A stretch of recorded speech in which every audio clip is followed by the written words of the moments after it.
Hello, everybody. Good day. Thanks for joining me today. Really glad that you have decided to come on in and listen to this YouTube video, another video for the CAS Mental Health and Mindfulness YouTube page. So just wanted to focus a little bit in today on some of the anxiety and depression and apprehension that people are having with this return of the cooler weather and even the snow that we had last week. You know, that summer and the beautiful fall that we had was such a gift. It just allowed us that time to get out in nature, to have some fresh air and exercise, and even to meet people out in nature, you know, in the parks or even on a bench somewhere or in the mountains. We had the opportunity to meet people and still have that social distancing opportunity to keep ourselves safe from any germs. And so I found it such a blessing, you know, even in the absence of being able to go out for a summer vacation like many of you often do, you know, just being able to go to the mountains right in our backyard was just such a wonderful opportunity for everybody. And yet now, with the snow arriving and the winds arriving, I mean, today is a Chinook, so we're a little warmer, it's a little bit better, but you know, we've had some cooler weather and some snow that's come along. And I don't know about you, but for me, it's raised my anxiety level. It's made me a little more nervous about what this winter is going to look like and how am I going to connect with people? How am I going to get out to exercise and take a break and to just, you know, be able to think about something else other than my problems or my worries about the future or the increasing infections, the rates of infection going up. But I want to just present a possibility to you. You know, even though this winter is coming and we may have less opportunity to be outside, to be, you know, enjoying our exercise and our leisure, outdoors, and even to meet people outdoors and to connect with people socially, there's still an opportunity for us to create moments in our everyday where we can find peace of mind, relaxation, assurance, and calm.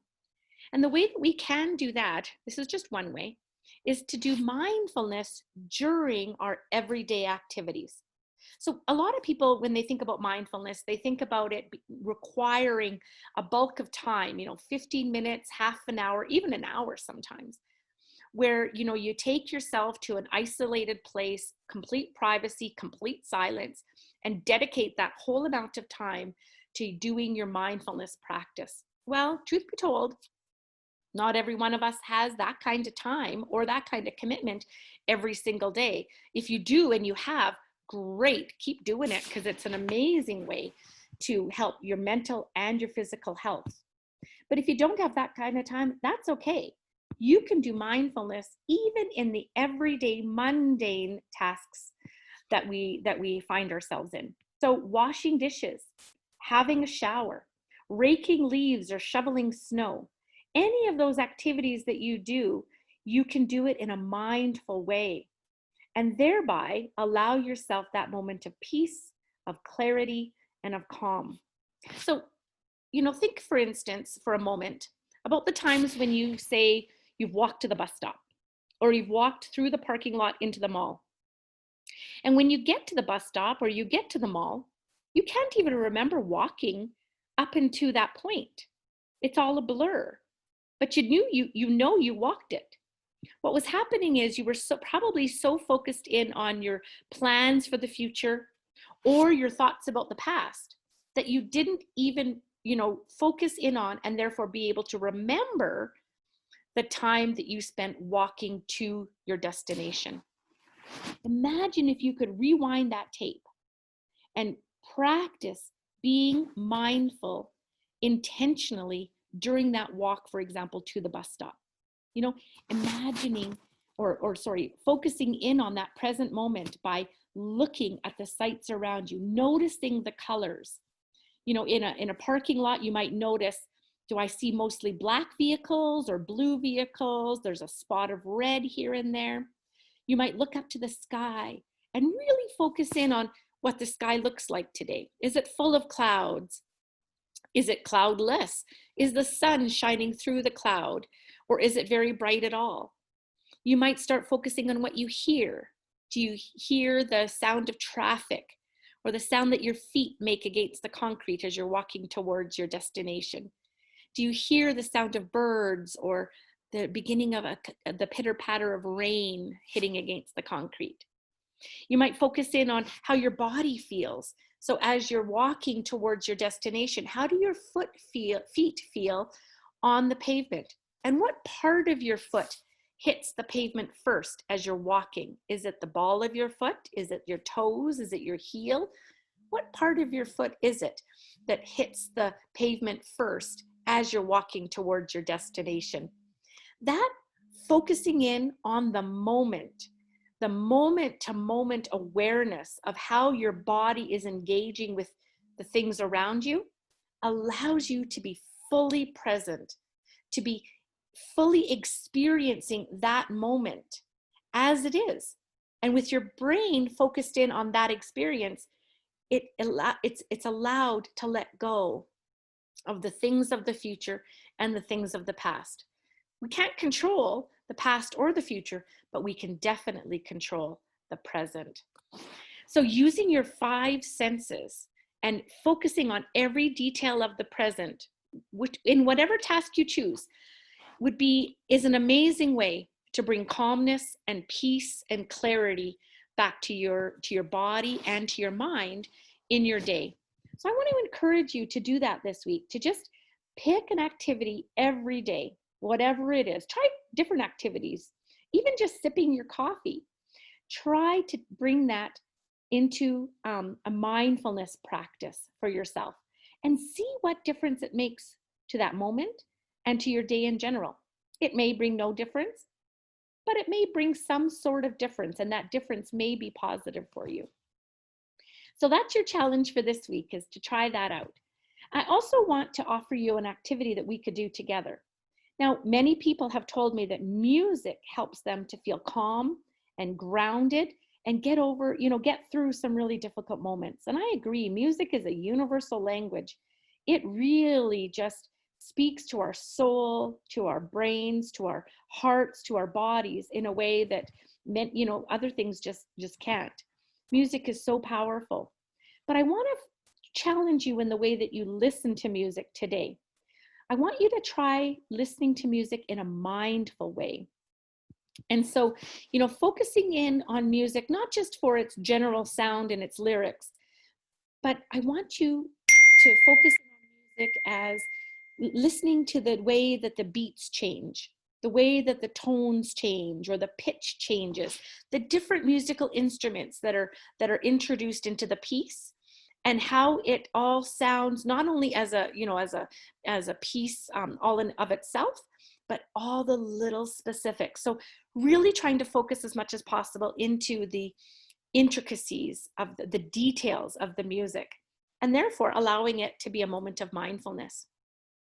I've been granted permission from NekoWolf to use their music during this YouTube video. And I'm just so thankful for that, because NekoWolf is just an amazing musician. And so I really am looking forward to offering you guys this piece of music that you can listen to and use as a mindfulness practice. So again, as all mindfulness practices are, we work on not passing judgment during our experience. We work on accepting the experience as it is, as it comes, without judgment. So when you're listening to this music piece, it's not about, whenever you have thoughts about, oh, I really like that, or oh, I really don't like that, just allowing those thoughts to slowly drift away as you come back into the music and focus in on the details that you hear. Focusing on what you hear, what images might come to mind, how your body might then respond to the music. All of that is a part of mindfulness, and I welcome you to do that. I'm just going to pause the video while I get the music fixed to where I need it to be. So I will be right back. Here we go. Just want to remind you that you can close your eyes and be relaxed, be comfortable. And here's our piece of music to listen to today.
How was that?